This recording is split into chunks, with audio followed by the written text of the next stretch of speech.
Everybody, तो कैसे हैं आप सभी लोग। मोस्ट वेलकम है आप सभी का मेरे चैनल एम विद पूजा में। एंड आज है वोकैब की क्लास नंबर 10।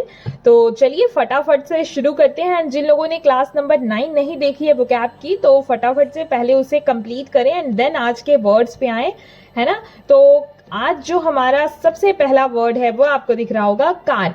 अब कार का मतलब होता है छोटी छोटी बातों पे शिकायत करने वाला, ठीक है।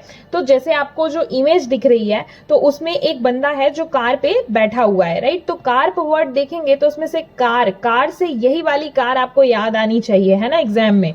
तो इस कार पे जो बंदा बैठा हुआ है वो करता क्या है, छोटी छोटी बातों पे शिकायतें करता है ना। कार पे बैठ करके उसका काम यही है कि छोटी छोटी बातों पे शिकायत करना। तो इससे आई होप कि आप कार की मीनिंग याद रख पाएंगे। अगर मैं बात करूं सिनोनिम्स की, तो सिनोनिम्स हो जाएगा ग्राउज एंड वहीं एंटोनिम यानी ऑपोजिट हो जाएगा प्रेज, राइट।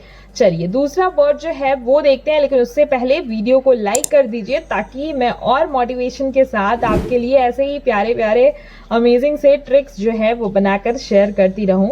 तो चलिए, आई होप लाइक कर दिया होगा सभी ने इस वीडियो को। सेकेंड वर्ड जो है हमारा वो है कन्वाइवल। कन्वाइवल में वाइव वर्ड आ रहा है, वाइव से वाइफ याद रखेंगे, ठीक है। और वाइफ को देखते ही सबका माहौल कैसा हो जाता है, सबका मन कैसा हो जाता है, बिल्कुल खुशनुमा, है ना। तो कन्वाइवल से याद रखेंगे वाइफ यानी वाइफ को, और वाइफ से खुशनुमा वर्ड याद रखेंगे। और अगर मैं बात करूं सिनोनिम्स की, तो सिनोनिम्स हो जाएगा चीयरफुल या फिर जॉली, है ना। कहते हैं ना जॉली नेचर की है, काफी खुशमिजाज नेचर की है ना। वहीं एंटोनिम की बात करूं तो सैड या फिर डिप्रेस्ड हो जाएगा, इसका ऑपोजिट या एंटोनिम, ठीक है। चलिए आइए तीसरा वर्ड जो है जो आप देख रहे हैं वो है बिगाइल। बिगाइल को इसका प्रोनाउंसिएशन तो बिगाइल है करेक्ट, लेकिन आप इसको बिगुल पढ़ेंगे मन में, है ना। और बिगुल से आप याद करेंगे कि आपका ये कोई फ्रेंड था और या फिर कोई भी जो आपको गलत बिगुल जो है, गलत समय पे बिगुल बजा करके, बिगुल जिन्हें नहीं पता मैं बता दूं, जब जंग शुरू होती है, आप लोग मूवीज भी देखते होंगे तो बिगुल बजता है ना।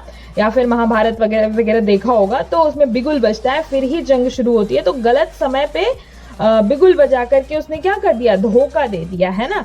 तो बिगुल से याद रखेंगे धोखा देने को। एक आपका दोस्त था जिसने कि गलत समय पे बिगुल बजा के क्या किया था, आपको धोखा दिया था, है ना।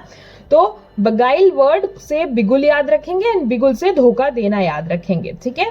अगर मैं बात करूं सिनोनिम्स की, तो चीट या फिर डिफ्रॉड हो जाएगा एंड एंटोनिम जो है वो हो जाएगा बी स्ट्रेट या फिर विन, राइट। ये सारे वर्ड्स जो हैं वो बहुत ही ज्यादा इंपॉर्टेंट हो जाते हैं। क्यों? क्योंकि प्रीवियस ईयर में आए हुए सारे के सारे वर्ड्स हैं एंड कहीं ना कहीं सिनोनिम एंटोनिम भी मैं वही उठाती हूँ जो प्रीवियस ईयर में आए हुए होते हैं, ठीक है।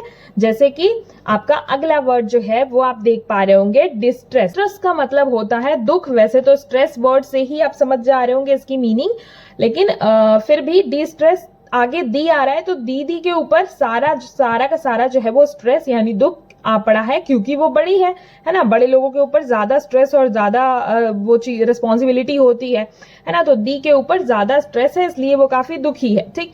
अब इंपॉर्टेंट इसमें इसका सिनोनिम्स है। एगोनी वर्ड जो है वो कई बार एसएससी में भी पूछा है और DSSB के एग्जाम में भी पूछा है, ठीक है। तो जिस सिनोनिम की अगर मैं बात करूं तो वो हो जाएगा पेन एंड अगोनी। एंड और भी बहुत सारे वर्ड्स हैं, बट अगोनी जो है वो कई बार पूछा गया है। एंड एंटोनिम्स की अगर मैं बात, तो ऑपोजिट यहाँ पे हो जाएगा आपका काम या फिर comfort, right. And next word की ट्रिक जानने से पहले आप सभी से यही कहूंगी कि चैनल को सब्सक्राइब नहीं किया है देन डू सब्सक्राइब, ताकि आपको और भी ऐसे ही बहुत सारी ट्रिकी वीडियोस जो है वो मिलती रहें एंड वोकैब सेक्शन आपका स्ट्रांग हो, राइट। तो चलिए अगला वर्ड जो है हमारा वो है जिजून। अब जिजून को कैसे याद रखेंगे? जिजून का मतलब होता है निरस या फिर फीका, और इसको ऐसे याद रखेंगे कि जून के महीने की जो गर्मी होती है ना, तो उसमें कुछ खाने का मन करता है ना, तो कुछ भी अच्छा लगता है। मतलब इतनी गर्मी होती है कि सब कुछ फीका फीका सा लगता है या फिर निरस सा लगता है, मतलब किसी चीज में स्वाद या फिर किसी चीज में मजा नहीं होता है, ठीक है। अब अगर मैं सिनोनिम्स की बात करूं तो सिनोनिम्स हो जाएगा आपका इंसिपिड। एंड इंसिपिड की मीनिंग और ट्रिक भी मैंने बता रखी है आपको पिछले वोकैब की क्लास में। तो इंसिपिड की आप ट्रिक मुझे बताएंगे, मतलब तो ऑब्वियसली पता चल गया होगा, बट इंसिपिड कैसे याद कराया था मैंने वो मुझे बताएंगे आप, राइट। और एंटोनिम की बात करूं तो एंटोनिम हो जाएगा फैसिनेटिंग, राइट।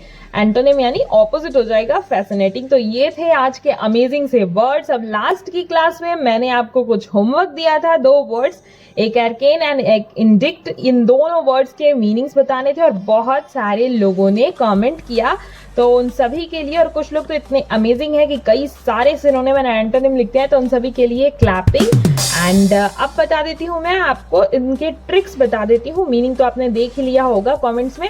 तो एर्केन का मतलब होता है गुप्त, सीक्रेट टाइप, है ना। और कैसे याद रखेंगे, अरे कान, है ना, अरे कान में कहो, है ना। तो कान में कैसी बात कहनी चाहिए, फिर कान में कहने बोल रहा है तो ऑब्वियसली वो कुछ सीक्रेट सी बात होगी, है ना, गुप्त सी बात होगी। तो अरे कान में कहो से एर्केन वर्ड को याद रखेंगे, उसका मीनिंग होता है गुप्त। वहीं इंडिक्ट की बात करूं तो इंडिक्ट का मतलब होता है दोष लगाना।